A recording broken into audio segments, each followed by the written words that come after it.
Les comparto, vemos hoy día restauración de paisajes y ciudades biofílicas. ¿Están viendo pantalla? Sí. ¿Sí se ve? Muy bien. Cuando hablamos de restauración de paisajes, hablamos de retroceder las acciones que pudo haber tenido el hombre para poder dañar estos paisajes, para alterarlos.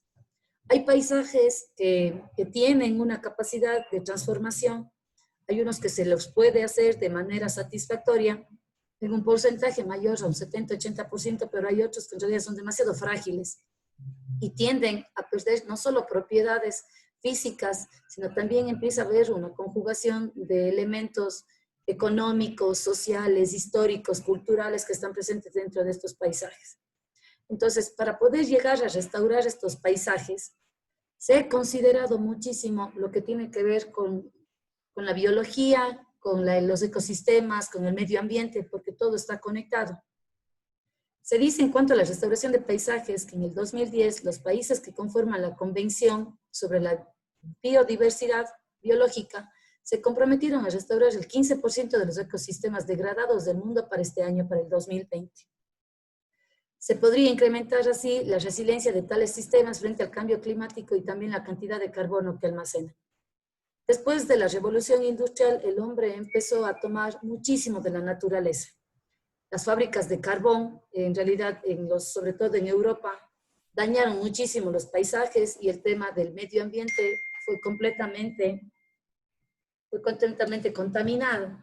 Por eso es eso, más la sumatoria de los procesos químicos que se dan para la transformación de la materia a través de procesos productivos, es que ha producido el tema del calentamiento global, aparte de la degradación de bosques, de que nosotros hemos empezado a agredir directamente, hemos quitado capa, la erosión, hay muchísimos factores, pero por toda esa situación se unen algunos países y ven cuáles serían las estrategias que se tendrían que considerar para restaurar estos paisajes, para poder hacer frente a este cambio climático. ¿A qué se llega? No sé si es que le ven la primera imagen que les mostraba, en este caso, por ejemplo, de una mina. Una mina empieza a extraer todo el material mineral. El cambio en sí de un aspecto de que todo esto era cubierto, por ejemplo, con una capa vegetal, de que se podía seguir los perfiles naturales de la montaña, van a ser agredidos porque llega el hombre, por más que hace plataformas para estabilizar, quita esa capa vegetal, quita la vegetación que está ahí y empieza a haber problemas de erosión. El paisaje visualmente se agrede, ¿sí? Hagan de cuenta cómo debe haber sido esto continuo. El momento en que nosotros entramos, agredimos, ya se ve que algo pasó aquí. Aquí hay una restauración y es una restauración que ha sido considerada en base a elementos formales ya de diseño paisajístico. No es solo sembrar plantas, se fue viendo también medio un tema de taludes, la conformación de plantas de diferentes tipos por estos taludes, la recolección de aguas, por ejemplo. La idea es tratar de volver a que estos paisajes sigan funcionando, pero nunca vamos a volverlos a restaurar a su forma original.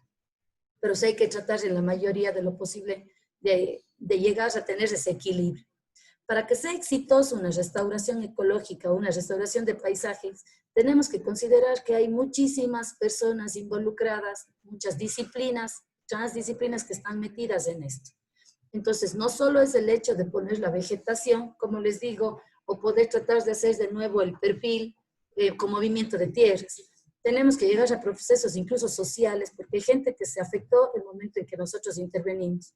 El cambio económico también es fundamental, porque por ejemplo en una mina hay personas que tienen sus intereses económicos en extracción, pero hay otras personas que no se benefician, por ejemplo, de eso, porque el rato que uno extrae, tal vez les quitan también lo que son sistemas de redes subterráneos y ya no tienen la misma fertilidad en sus tierras la gente que está a los lados, por ejemplo.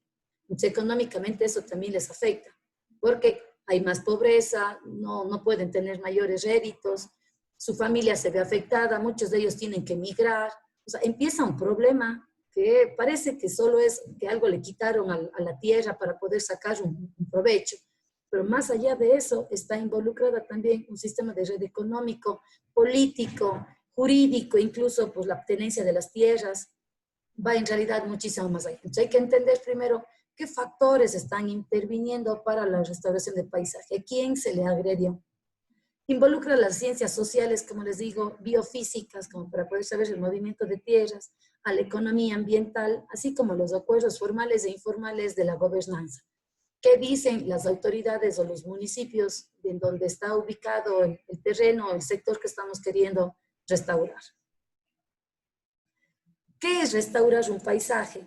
Es una forma de optimizar el uso del suelo, generalmente es devolverle al paisaje al estado en el que supuestamente pudo haber estado, que cuente con un conjunto mínimo de características biofísicas, por ejemplo, suministrar el agua limpia, incorporar biodiversidad, simplemente devolver un sitio muy degradado a un nivel aceptable de funcionamiento, porque no podemos llegar al 100%. El ecosistema no necesariamente tiene que tratar de imitar su estado original, pero tiene que ser lo más fiel a solventar las necesidades que tenían todos los organismos que participaban de ese sistema antes de haber sido agredido. Hay una restauración, por ejemplo, de paisajes que van a involucrar opiniones e intereses de diferentes enfoques. Esto es lo que pasa, por ejemplo, en el bosque atlántico en el Brasil. En el bosque atlántico de Brasil se involucran los comentarios y los intereses de la gente, pero lo hacen hacia un objetivo común, un enfoque desde abajo hacia arriba. Cuando ustedes utilizan un enfoque de abajo hacia arriba, quiere decir que primero se ve la opinión de los involucrados que están en la parte más pequeñita, más abajo. Quiere decir a los vecinos, a la gente que está por el sector, a la gente que no necesariamente tuvo un rédito de haber agredido este paisaje. Y después ya se van a los de mando intermedio, por ejemplo, en el tema de los bosques. Primero a todos los nativos que estaban de la zona. Ven también la situación de la fauna y de la flora alrededor. Después ya se van a los organismos, por ejemplo, a los dueños de las plantaciones, a los dueños de las tierras. Y después ya se llega a las autoridades. Entonces se va viendo ese enfoque. Pero lamentablemente por un tema de corrupción, casi siempre se hace al revés, de arriba hacia abajo. ¿Qué opinan las entidades? ¿Qué opina el dueño de la plantación? Y al final se queda ¿qué opinan con las personas que fueron agredidas, directa o indirectamente? Hay diferentes enfoques de restauración, como les decía, de arriba hacia abajo, que está dirigido por el tema del gobierno. De arriba hacia abajo dirige el gobierno. Eso es lo que pasa en la restauración de bosques andinos, por ejemplo. Entonces, no sé si es que alguna vez han escuchado el MAGAF o todo lo que son estas entidades gubernamentales que tienen que ver con el agro, fomentan la restauración. La misma EMAC, aquí en Cuenca. Entonces, lo que hacen es ellos ver zonas estratégicas en donde se pueda necesitar colocar vegetación, árboles por un tema de reforestación. Pero el problema es que a veces lo hacen tan arriba que no ven si es que las personas que están más abajo tienen la capacidad de poder hacer el mantenimiento o hacerse cargo y simplemente siembran muchísimos árboles, pero si no les dan la atención, esos árboles en un mes o 3 meses se mueren y todos los esfuerzos quedaron en vano. Entonces, sería diferente si es que se trabajaría con la comunidad. A la comunidad se le hace participar en viveros comunales, que ellos mismos produzcan las plantas, que es más, sean los que den las plantas al gobierno y el gobierno les pueda pagar, así también ellos tuvieran un rédito económico. Ellos sienten que esa planta les pertenece y que están dentro del proceso, que se les tomó en cuenta, y eso se vuelve mucho más sustentable. Entonces, esa es una de las recomendaciones, por ejemplo, de enfoques de restauración, hacerlo desde abajo hacia arriba. ¿Estamos claros por ahí, muchachos?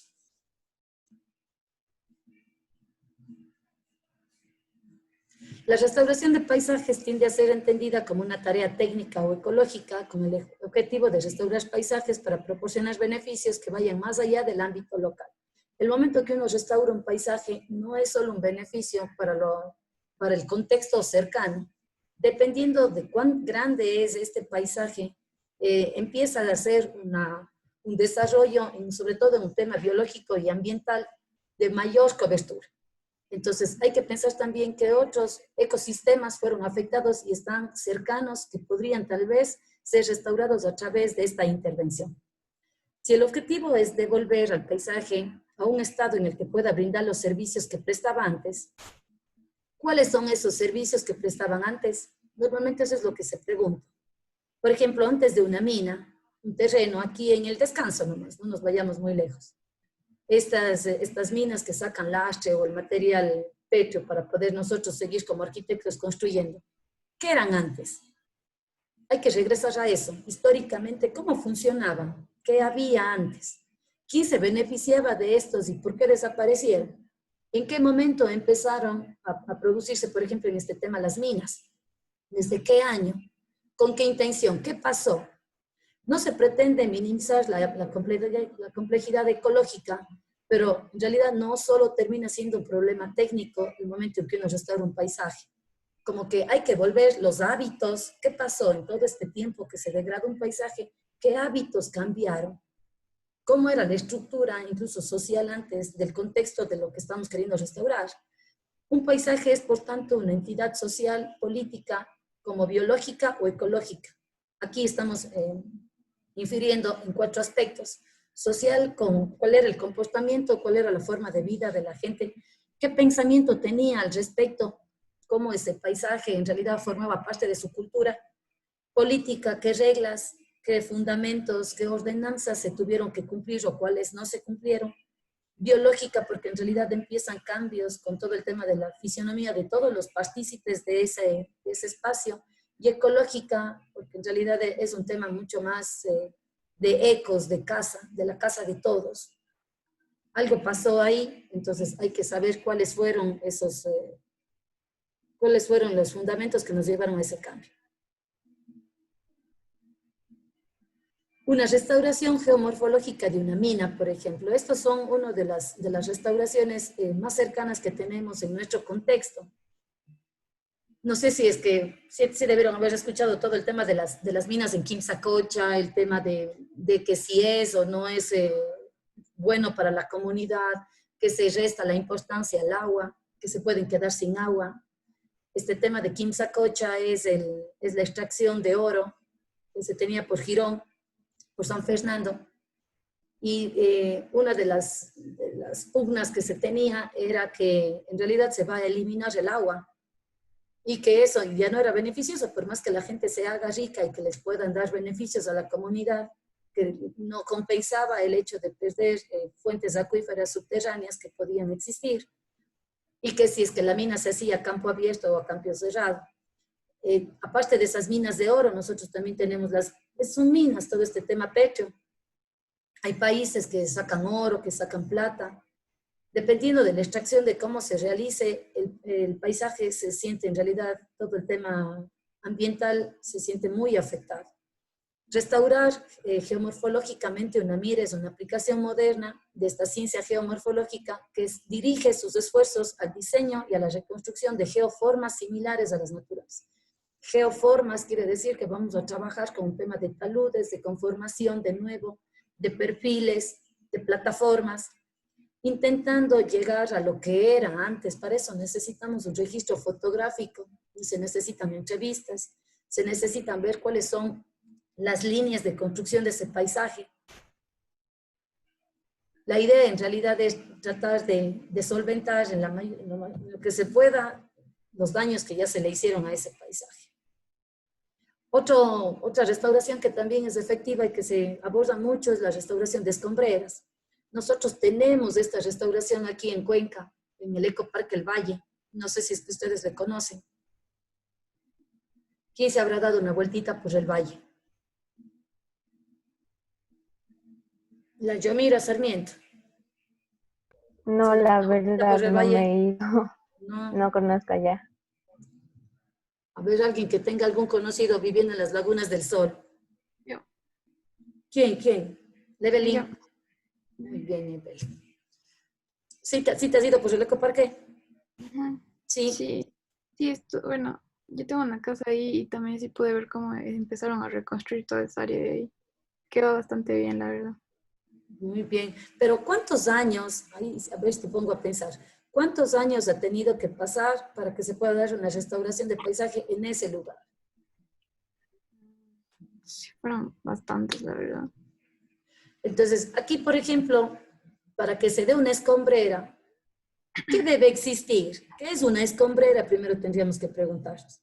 Una escombrera es un lugar que primero por su forma geomorfológica debería tener una depresión, ¿sí? Algo así como si fuera un contenedor, porque tenemos que llenar y llenar de desalojos, de materia, podrían ser de restos de construcción, de la misma basura que nosotros sacamos a diario, esos ya se vuelven incluso rellenos sanitarios, pero en este caso de una escombrera debe ser un lugar que primero tenga esta forma. Si tiene esta forma, ¿sí? Y todo nuestro planeta está lleno de agua, pues ¿dónde se conduce el agua en esta forma que les estoy haciendo con mis manos? Ustedes hagan con sus manos. ¿Por dónde se conduce el agua? ¿Qué dices, Pedrito? ¿Por dónde se conduce el agua? ¿Por qué parte de lo que estoy haciendo como cuenco se conduce el agua? Por la parte más baja del valle. Por la parte más baja del valle. Entonces, ¿qué quiere decir? El momento en que empiezo a taponar esto con basura, con relleno, ¿qué voy a cerrar? Voy a cerrar un canal, el canal que va a producirse en esta parte. Entonces, lo primero que hacen es tener un tema de conducción, conducir hacia dónde se va a ir esta agua para poder trabajar en los rellenos. Ustedes ven una imagen aquí, este relleno, por ejemplo, son diferentes plataformas, porque una vez que ya llenaron, ya se llenó todo este espacio, empiezan hacia la parte de arriba. Entonces, el momento en que subo, ¿qué estoy haciendo? Yo transformé el paisaje. En este caso, lo que era una depresión, ahora en cambio ¿qué es? Es algo que está elevado. En realidad puedo ver como si fuera una colina. Es una eminencia. Entonces, de lo que era una depresión, transformo en una eminencia. ¿Qué cambios geomorfológicos se tuvieron que producir? Visualmente yo ya no veo esto, veo esto. Pero más allá de esto, ¿qué pasó con todo el relleno? El peso que esto emerge en este espacio. El agua ya no se composta en este sentido, ya no tiene este caudal, sino en cambio ya cambió. ¿El agua a dónde va a llegar? ¿A dónde llega primero el agua en esta forma que les estoy haciendo con mis manos? La cúspide. A la cúspide, entonces ahora el agua cae, va a tener dos pendientes. ¿A dónde va a llegar? Hacia la parte baja, aquí. Aquí, en las partes más bajas, ¿sí? De una eminencia, ahí va a tener ahora el agua. De lo que era aquí, ahora se quedó en la parte de acá abajo. ¿Sí ven? Hay un cambio. Entonces, no es simplemente en poner una colina, de lo que era una depresión, una colina. El comportamiento del agua, sobre todo, que es tan fuerte, cambia. Los procesos del crecimiento de la vegetación. Cuando yo tengo esto, como el agua está acá abajo, esta parte de aquí es más húmeda. Quiere decir que se llena de vegetación. Pero el momento en que hago esto, ¿en dónde está la mayor cantidad de vegetación? ¿Arriba o abajo? Pues un tema de gravedad, chicos, ustedes que han estudiado física. ¿Dónde está la vegetación? ¿Arriba o abajo? Abajo. Acá abajo, ¿no es cierto? Entonces, en los bordes es en donde voy a tener mayor vegetación. Entonces, hay que intentar entender cómo fueron los procesos. Vean así, en medio de estos temas lógicos. Si estoy cambiando, ¿por qué lo cambié? ¿Cuánto tiempo tuvo que haber pasado para que de esta depresión se llene todo este espacio y después le pueda subir a una eminencia? ¿Cuánto tiempo pasó? Son años, son muchísimos años. Entonces, eso por lo menos nosotros necesitamos poder ir entendiendo cómo funcionó. La escombrera, bueno, el ecoparque, el valle, de ahí en realidad era un relleno sanitario. Fue el primer relleno sanitario que existió en Cuenca, cuando Lemaquia se hizo cargo. Entonces, ¿qué pasó ahí? Ahí primero hubo un conflicto con la gente. ¿Qué personas o qué comunidad va a querer tener cerca de su casa un relleno sanitario? Es fuertísimo, porque además hagan de cuenta un tema de olores, es un tema también de desechos, se va degradando. Tenemos todo un tema de sistemas subterráneos de agua, toda la basura esta que se va degradando, también llegan a esos sistemas, que está llegando también a las tierras, son zonas de cultivos. Entonces, para poder llegar a acuerdos con esa comunidad, han tenido que darles otros beneficios.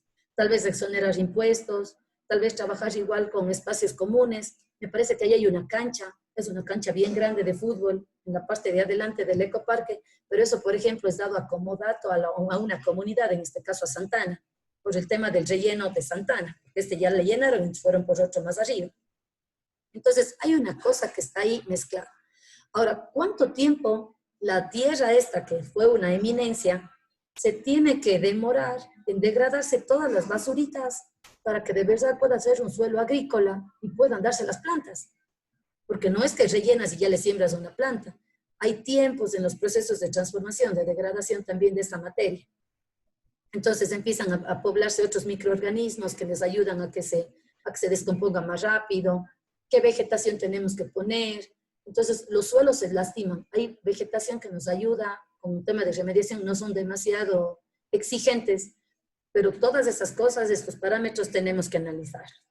Entonces, aquí se les ha colocado, ¿no? Que se debe recuperar en lo posible las áreas afectadas, sobre todo por un tema de paisaje, por un tema de medio ambiente, pero hay que considerar mucho la contaminación de los suelos, con qué grado de contaminación están. Entonces aquí entran los químicos para poder hacer las muestras de los suelos. Los parámetros que los definen vienen dados en realidad en un tema de restauración de escombreras. Vamos a ver la cobertura edáfica, qué pasa con los suelos, a qué nivel está llegando un suelo vegetal, a cuál está llegando uno tal vez que es más pétreo. Pero aquí, bueno, aquí necesitamos a un ingeniero agrónomo, un ingeniero de suelos para que nos ayude con esto. ¿Qué pasa con el tema de la vegetación y la fauna? ¿Qué fauna había antes y se fue y qué fauna podría volver? Bueno, entonces esto consideramos para las escombreras. Ahora, una vez que nosotros hemos visto estos dos escenarios, ¿no es cierto? La restauración, sobre todo lo que más nos puede afectar aquí dentro de nuestro contexto, la restauración por el tema de las minas y de las escombreras. Nosotros podríamos hablar de ciudades que puedan mantenerse verdes, pero verdes no solo en el hecho de tener muchos parques, sino que se vivan en un sentido verde. Ustedes averiguaron, les dije que averigüen sobre el tema de las ciudades biofílicas. La Vale Carrera me dijo que estaba bien interesante el tema. A ver, Vale, ¿qué es una ciudad biofílica? Seguro que decía en la ciudad que yo busqué, que era Edmonton, Canadá, que era parte de sus cualidades que prolifera el verde y que también que se generen estas infraestructuras verdes, donde no tan solo sea o sea, como hecho solo así vegetación ya, sino también estos cercos de agua con verde y se vaya entretejiendo. De esta forma, ellos habían hecho en esa ciudad, o sea, de que sea sustentable y sostenible, pero por medio del verde, comenzaron a conectar y a generar parques, o sea, más o menos eso es lo que yo había entendido. A ver, yo creo que para poder entender y saber cuáles son las estrategias en la ciudad biofílica, tenemos que entender qué es la biofilia. ¿Alguien averiguó qué es la biofilia?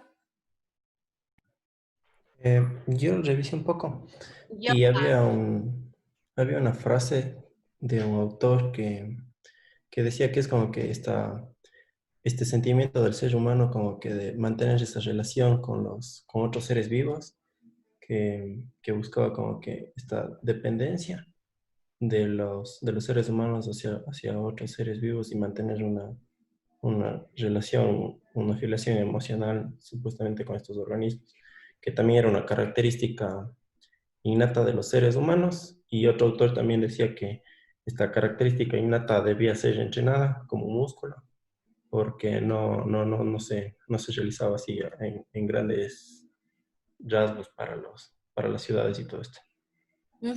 Muy bien, Pedrito, sí. Es ese espíritu que nosotros tenemos innato dentro de nosotros por relacionarnos con lo que somos, con esta parte de la naturaleza. Como que llegó un punto en el que el hombre se dio cuenta que la regó. O sea, la regó, ya acabamos casi con la casa que tenemos y es hora de volver. Es hora de volver, entonces, sabiendo que por el tema de la industrialización que les decía al comienzo de la clase, que el tema de la edificación masiva ha quitado zonas verdes del planeta y que estas áreas verdes, los pocos que nos quedan, están desapareciendo, la gente empieza un cambio, empieza a darse cuenta que qué pasa. Ahora es muchísimo más fuerte el contacto que la gente puede tener con la naturaleza. En realidad, hay estudios incluso científicos que te muestran que la relación con la naturaleza te calma, baja niveles de estrés, te ayuda a tener mayor concentración. Y es porque es volver a un equilibrio, es volver a una armonía. Entonces, por esto apuntan las ciudades biofílicas. Ellas apuntan en realidad para volverse a conectar con esta naturaleza, con este contacto, ¿no? Pero va más allá, como decía la Vale, va más allá del hecho de poner vegetación. Ahorita hay un listado de ciudades biofílicas y tienen que cumplir ciertos parámetros para llegar a ser ciudades biofílicas. Primero tenemos que considerar la cantidad de metros cuadrados de espacio verde que tienen que otorgarse para los habitantes. ¿Y a qué distancia tienen que estar los parques? No podrían estar más allá de tener un parque a 200 metros. O sea, hagan de cuenta que cada 2 cuadras debe haber un parque.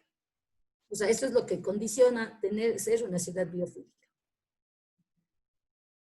Tienen como objetivo conseguir espacios donde se debe habitar, pero sin destrozar la naturaleza. Es más, es invitarles, formar parte, que ella esté ahí. Los proyectos biofílicos utilizan recursos, son autosustentables, utilizan mucho el tema del aire, la luz del día y el agua. El agua sobre todo es básico porque saben que son procesos que necesitan este movimiento y este cambio constante que nos va a dar el agua. Las conexiones visuales y físicas con la naturaleza. Aquí es en donde nosotros entramos como un tema de paisajistas. Crear esas conexiones visuales. Desde una edificación hacia ese espacio natural y desde el espacio natural hacia la edificación, poniéndole vegetación que le rodee, que le ate, que le una, que le trate de suturar ese espacio. Incorpora materiales naturales o aquellos que imitan a la naturaleza y las formas naturales. Bueno, yo la verdad es que no estoy muy de acuerdo con eso de imitar a la naturaleza. Yo me quedaría más con incorporarle a la naturaleza y los materiales, porque yo creo que sobre todo hay que ser siempre fieles. No se puede imitar lo que no es. Entonces, no sé si es que alguna vez han visto obras de paisaje en donde ven grandes rocas y dicen, pero ¿cómo movieron? Y total han sido de hormigón. Yo por lo menos personalmente no voy por ese lado, o utilizar césped sintético para poder mostrar de que eso se ve verde. O sea, no, yo creo que sí hay que ser siempre fieles y sobre todo creo que es un tema de verdad, de ser verídicos con lo que hacemos y utilizamos. Como les decía, las ciudades biofílicas tienen un espacio verde de aproximadamente 200 metros. Siempre deben haber estos elementos a menor distancia para que la gente pueda disfrutarlos. Tienen que existir de ley un gran espacio cubierto por vegetación en la ciudad. O sea, de ley necesitan un parque metropolitano, necesitan un parque muy grande que les represente. Habla también de que las viviendas deben estar cubiertas por zonas verdes. Entonces aquí, si no hay tejados verdes, hay paredes verdes, pero hay que incrementar el área de metro cuadrado de espacio verde en la ciudad.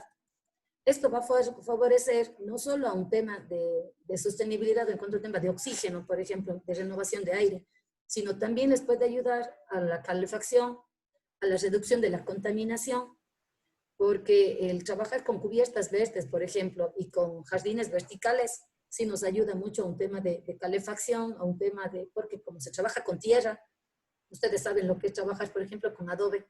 No sé si algún rato han tenido clases al respecto, pero cuando trabajas con la tierra tiene la capacidad de estar siempre cambiando en cuanto a un tema térmico. Cuando hace mucho frío afuera, esto se calienta, pero en cambio cuando hace mucho calor, se refresca, se enfría. Entonces, eso es lo que hace, por ejemplo, con un tema térmico, el trabajar con estas paredes porque sostienen mucha tierra. Sobre un tema de humedad, en el momento que nosotros incrementamos la humedad dentro de los espacios, la gente tiende a no enfermarse tanto de las vías respiratorias. Eso también es bueno, porque los ambientes ya no están secos. Tienes mayor renovación de oxígeno. Un tema sobre todo de sonido también. Estamos trabajando con jardines verticales o con cubiertas, que el momento en que tienen otra capa, en este caso la tierra, se vuelven más herméticas en cuanto a un tema de sonido. Entonces, esos beneficios, como les decía, no son solo visuales, sino son en realidad habitables. Les van a ayudar a tener una mejor calidad de vida. A eso es a lo que llegamos con esto. Los ciudadanos de una ciudad biofílica realizan actividades al aire libre en contacto con la naturaleza. Eso quiere decir que deben haber programas al aire libre para que la gente salga, recorra, se desestrese, tenga mayor contacto con otras personas, disfrute, vea la vida más ligera, no se ate tanto de cargas. Entonces, por eso es que el tema de las ciudades biofílicas ayudan incluso a un tema de seguridad, a incrementar eso, a que los años de vida de una persona también se incrementen. Entonces, los viejitos pueden vivir más. ¿Por qué? Porque tienen otra calidad de vida. Pero es por todo este tema, ¿no? Porque no solo es poner vegetación, es sacar ciclovías, hacer grandes espacios en donde la gente se pueda reunir, pero que esos paisajes, esos lugares en donde la gente se quiera reunir, les llame la atención, de verdad quieran hacerlo. O sea, se sientan parte de, para que la gente los disfrute. Entonces ahí en cambio entra un tema de nuestro diseño de paisaje, pero pensando en las necesidades de la gente y haciendo que esa gente sea parte de la solución de sus necesidades.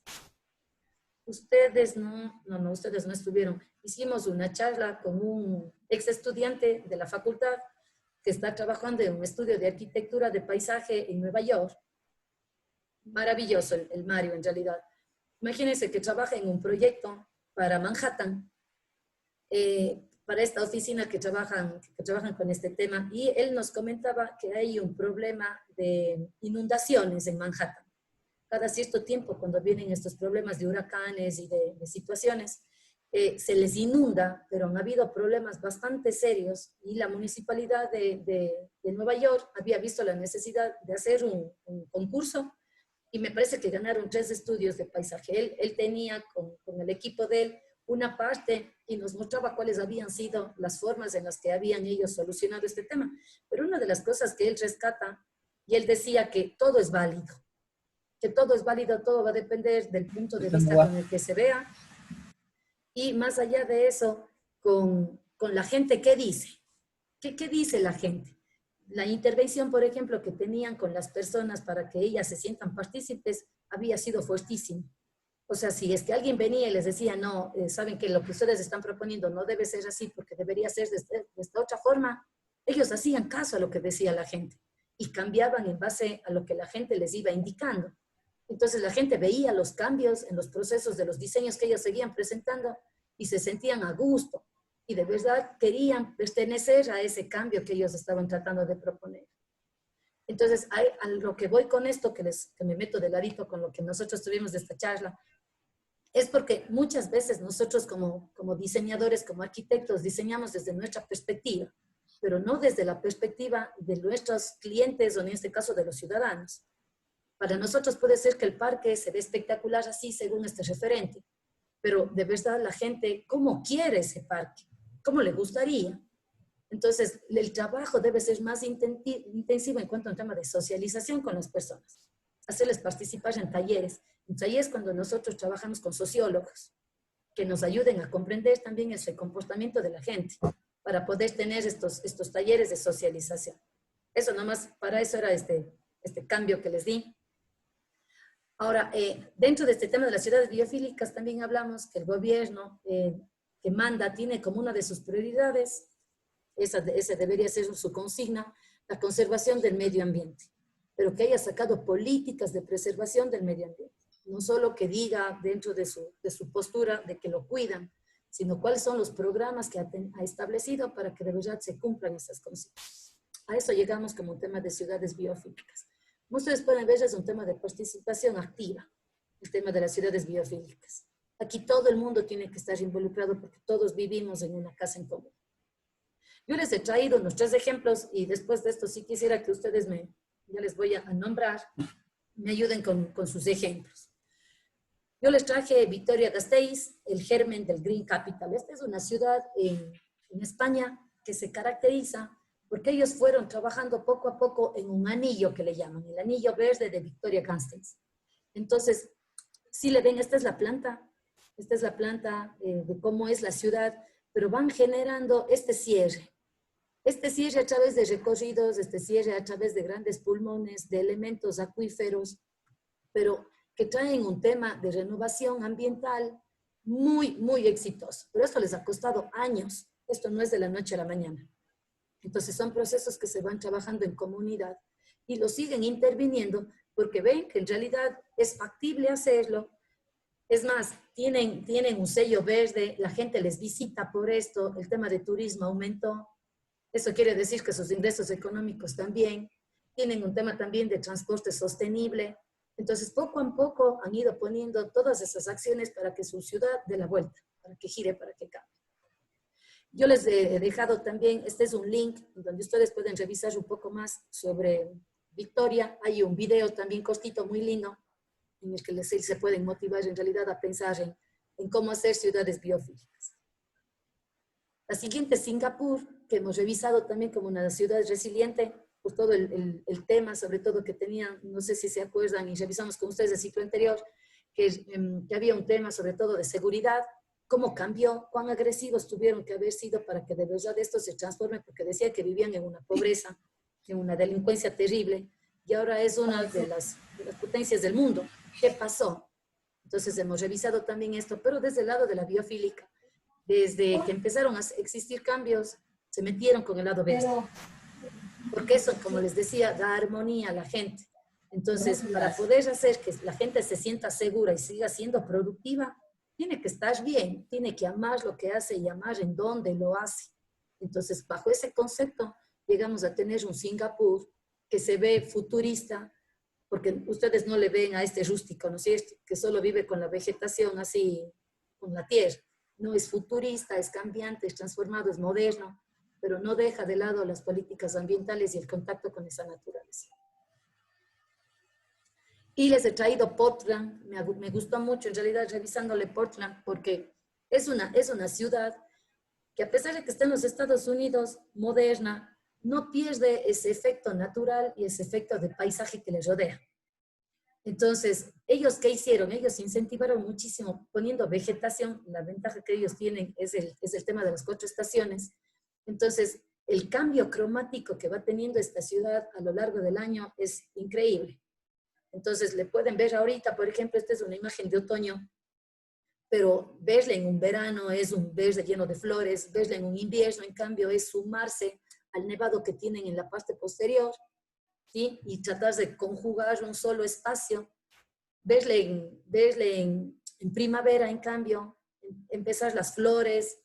Entonces, esto es lo lindo, por ejemplo, de Portland. Son los recorridos, el tener diferentes plazas, calles, pasillos en donde la gente puede salir a tomarse un café porque lo quiere hacer, quiere vivir afuera, por en realidad el espectáculo que puede vivir afuera, más que vivir adentro. Me hago entender por dónde va este tema. Entonces, ahora sí, voy a llamarles, por favor, a que ustedes me expliquen qué ciudades encontraron, ¿ya? A ver, entonces, en este caso, veamos a ver qué tiene Paul Pesantes. Ya le comparto la pantalla.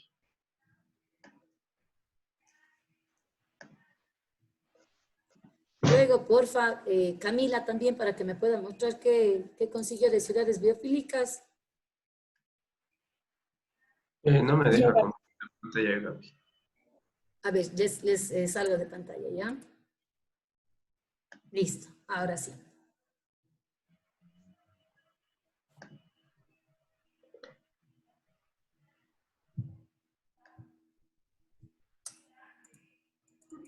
Ya. Yo encontré la ciudad de Richmond, en Virginia. Este busca como la integración había un río que se ve al lado derecho abajo, que mediante esto busca como una circulación verde que maneja la zona verde y el agua, se podría decir.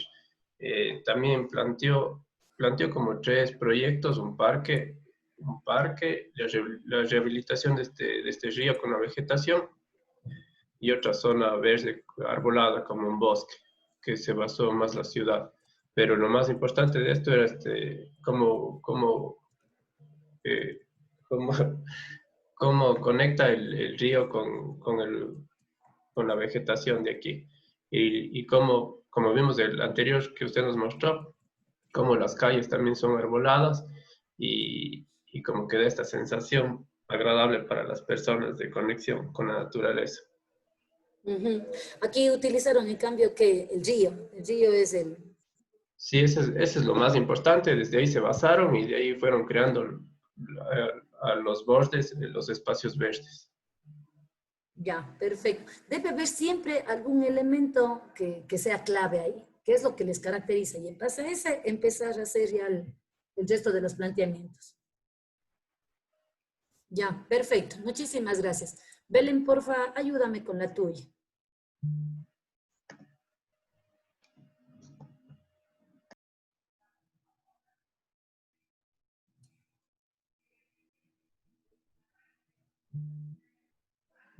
Y luego, por último, señor Quito, porfa, usted me muestra también qué averigua de ciudades biofílicas. Ya, Gaby.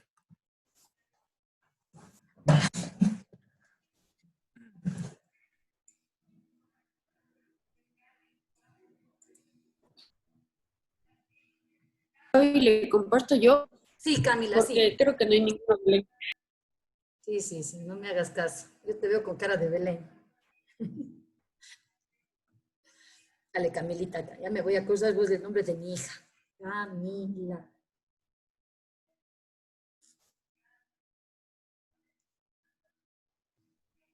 Ah, sí le vi a esta. A ver, vamos a ver, ¿qué tienes de Nueva York? Y ahí sí se ve. Sí. Ya, bueno, yo encontré la ciudad de Nueva York, pero como es una ciudad súper, digamos, densa y todo, entonces ellos se propusieron que para el 2050 querían ser la ciudad más sostenible del mundo. Eh, bueno, ya, ahora actualmente ya encontramos el Central Park, que, bueno, yo leí que las ciudades biofílicas también tratan de que las personas en un recorrido, por ejemplo, caminando unas cuadras, ya pueden llegar a un espacio verde. Entonces ellos tienen ya el Central Park, que es así un espacio verde gigante, igual lleno de lagunas, lleno de agua, y también eh, ¿cómo se llama este? El High Line, que eran las rieles del tren, que también ellos le adaptaron, y como ya no se usaba, entonces le adaptaron igual para crear ahí espacios verdes y espacios para que la gente pueda estar. Y bueno, aparte de estos, hay igual bastantísimos espacios verdes en Nueva York y quieren como que priorizar y como que promover bastante la naturaleza y como que le gusta estar ahí. Entonces eso encontré sobre las ciudades biofílicas. Ya, una de las cosas simpáticas que tenía este era el lema que se habían planteado, ¿no? Sobre todo el nombre de la estrategia, One New York City. Entonces, eso es simpático porque Nueva York es una ciudad gigantesca, es gigantesca, cada uno tiene su barrio, que Brooklyn, que el Bronx, que el Queens, que Manhattan, pero tratar de pensar en que se dé una red para poder atar todo esto, en realidad sí es considerable. Es tratar de trabajar como si fuera uno solo, pero ¿cómo puede ser uno solo? Solo por estos elementos verdes. Algo de común tienen los elementos verdes. ¿Qué tiene de común un elemento verde? Lo prioritario en un elemento verde. No va a ser el color, ¿eh? ¿Qué es prioritario en un elemento verde? Entonces aquí les pongo a pensar, un elemento verde, lo prioritario es la vida. Siempre es vida. ¿Por qué? Porque hay procesos, ahí hay vida, hay ciclos, hay movimiento. No solo de gente, sino algo está viviendo, algo de verdad está revolucionando en un sentido verde. Por ahí va el tema. Bueno, muchísimas gracias, Camila. Ayúdame, porfa, Raulita. Ya, Gaby. Ah,